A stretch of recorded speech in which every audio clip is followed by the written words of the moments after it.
नमस्कार, मैं रिया और आप देख रहे हैं डॉक्टर साहब। डॉक्टर साहब के आज के इस वीडियो में हमारे साथ मौजूद है डॉक्टर सुशील कुमार पाठक। डॉक्टर साहब सीनियर कंसल्टेंट हैं पीडियाट्रिक्स और न्यूरोलॉजी में। तो डॉक्टर साहब, सबसे पहले तो आपका बहुत बहुत स्वागत है। जी, थैंक यू वेरी मच। सभी दर्शकों को मेरा नमस्कार।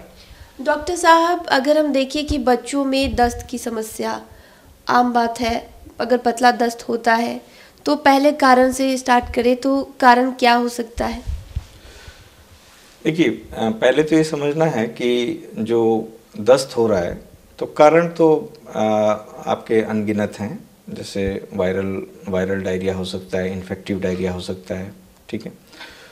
तो डायरिया के कारण को, लेकिन डायरिया में समझना ये है कि डायरिया से शरीर से एक फ्लूइड लॉस होता है और इस फ्लूइड में सिर्फ केवल ये पानी नहीं है, इसमें कुछ इलेक्ट्रोलाइट्स हैं।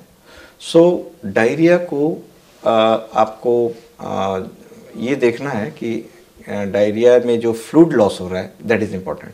तो डिहाइड्रेशन ना हो आपके बच्चे में, क्योंकि मैं देखता हूँ कि बहुत सारे माँ बाप चिंतित रहते हैं कि 5 बार पैखाना हो रहा है, 6 बार, 5 बार 6 बार हो रहा है। ये तो आपको नोट करना है, लेकिन आपको ये भी देखना है कि आपके बच्चे में कोई डिहाइड्रेशन नहीं है, जिसके सिम्टम्स हम लोग आगे बात करेंगे कि डिहाइड्रेशन के क्या लक्षण, तो ये देखना बहुत ज़रूरी है। तो डॉक्टर साहब, जैसे कि आपने सिम्टम्स के बारे में बताया कि अगर सिम्टम्स हम लोग जाएंगे डिहाइड्रेशन में, इससे पहले अगर आ जाते हैं कि अगर लूज मोशन हो रहा है, पतला दस्त से बच्चा जूझ रहा है, तो एक जो लोग कहते हैं कि घरेलू दवाई ही यूज़ करने लगते हैं आजकल, तो एंटीबायोटिक का ओवर द काउंटर जाके खरीद लेते हैं, तो इसका कितना रोल हो रहा है? हाँ, इससे पहले मैं थोड़ा सा आपको आपके माध्यम से बताना चाहूँगा कि जब डायरिया होता है, मतलब जब लूज स्टूल हो रहे हैं, तो देखना क्या है। आपको सबसे पहला काम देखना है कि आपके बच्चे का पेशाब हो रहा है कि नहीं, क्योंकि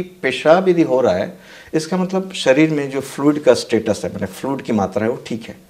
तो आमतौर पर यदि आप आजकल टेलीफोनिकली कंसल्टेशन भी होता है, तो आप ज़रूर डॉक्टर आपसे पूछेगा कि पेशाब हो रहा है कि नहीं। यदि आपके बच्चे को पेशाब हो रहा है, आपका बच्चा एक्टिव है, अलर्ट है, तो बहुत परेशान होने की ज़रूरत नहीं है, पहला बात यह है।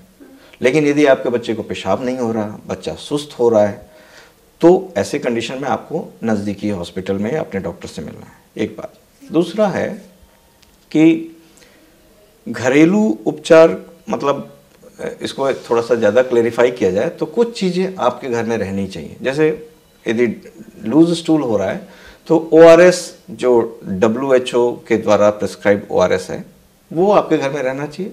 उसमें आपको किसी डॉक्टर की प्रिस्क्रिप्शन की ज़रूरत नहीं है, आप उस ORS को अपने बच्चे को पिलाइए और जितनी बार पैखाना हो रहा है उतनी बार एक्स्ट्रा नॉर्मल जो आप पानी दे रहे हैं या दूध दे रहे हैं, जो भी दे रहे हैं, उसके अलावा जितनी बार लूज स्टूल हो रहा है उतनी बार आप ORS एक्स्ट्रा दीजिए। आपका टारगेट होना चाहिए बच्चे को पेशाब होना चाहिए, ठीक है। दूसरा है जिंक भी हम लोग देते हैं, जिसके कारण से ये लूज स्टूल के एपिसोड ठीक होते हैं। अब ऐसा है कि लूज स्टूल यदि हो रहा है तो आप कुछ भी कर लीजिए, 1 दिन में 2 दिन में तो ठीक होगा नहीं। माँ बाप बहुत परेशान हो जाते हैं कि आज अभी मिले डॉक्टर से, शाम में डॉक्टर साहब मेरा बच्चा ठीक नहीं हो रहा। आपको थोड़ा पेशेंस रखना होगा, आपको ध्यान यही रखना है पेशाब होना चाहिए, बच्चा एक्टिव रहना चाहिए। रह गई बात एंटीबायोटिक की, सो एंटीबायोटिक का इस्तेमाल नहीं करना है। एंटीबायोटिक का इस्तेमाल, उसके कुछ खास इंडिकेशंस हैं। यदि डिसेंट्री हो रहा है, बच्चे को पैखाना में खून निकल रहा है, वहाँ पर आपको एंटीबायोटिक देना है। किसी को एकदम कॉलरा का डायग्नोसिस हो गया, कॉलरा, वहाँ पे एंटीबायोटिक देना है।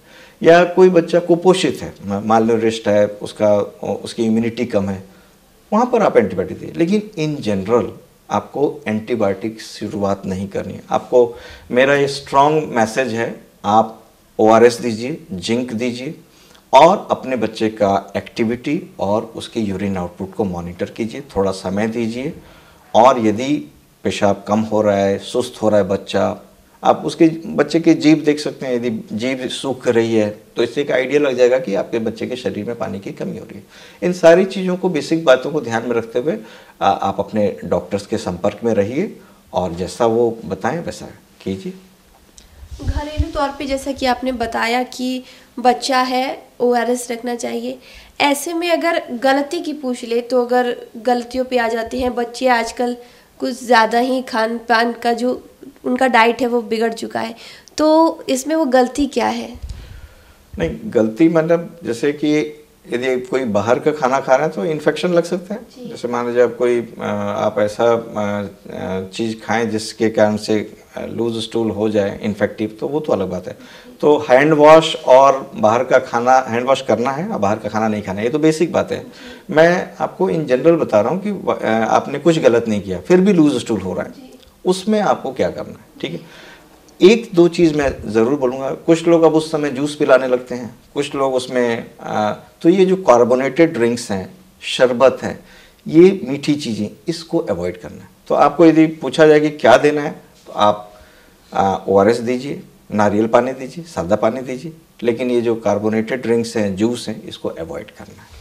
जैसा कि आपने जूस का जिक्र किया, तो एक बहुत से लोगों का एक ये भी है कि जो गांव में देखा जाता है कि अगर लूज मोशन बच्ची को हो रहा है तो गेंदे फूल का पत्ता लोग पिलाते हैं पीस के, तो ये कहाँ तक इसकी सच्चाई है कि ठीक हो जाएगा? इसका कोई सच्चाई नहीं। आई डोंट थिंक कि ये रैशनल है। आपको कुछ भी नहीं करना है, जितना मैंने बताया आपको फ्रूट का ध्यान रखना है, वही करना है। बाकी चीज़ें अब लोकल चीज़ें तो आप लेकिन ऐसा कोई रिकमेंडेशन नहीं है, उसको नहीं करना है, कोशिश करना है अवॉइड करने का। तो शुक्रिया डॉक्टर साहब, जो आपने जानकारी दी है लूज मोशन के बारे में, उसके लिए बहुत बहुत शुक्रिया। जी, थैंक यू वेरी मच। तो आप डॉक्टर सुशील कुमार पाठक को सुन रहे थे, जिन्होंने पूरी जानकारी हमारे साथ साझा की है कि अगर बच्चों को लूज मोशन हो रहा है तो उसके लिए क्या किया जा सकता है। इस विषय में आप क्या सोचते हैं, हमें कमेंट कर ज़रूर बताएं। चैनल को सब्सक्राइब कर ले, फेसबुक पेज को लाइक कर ले। वीडियो देखने के लिए आपका शुक्रिया।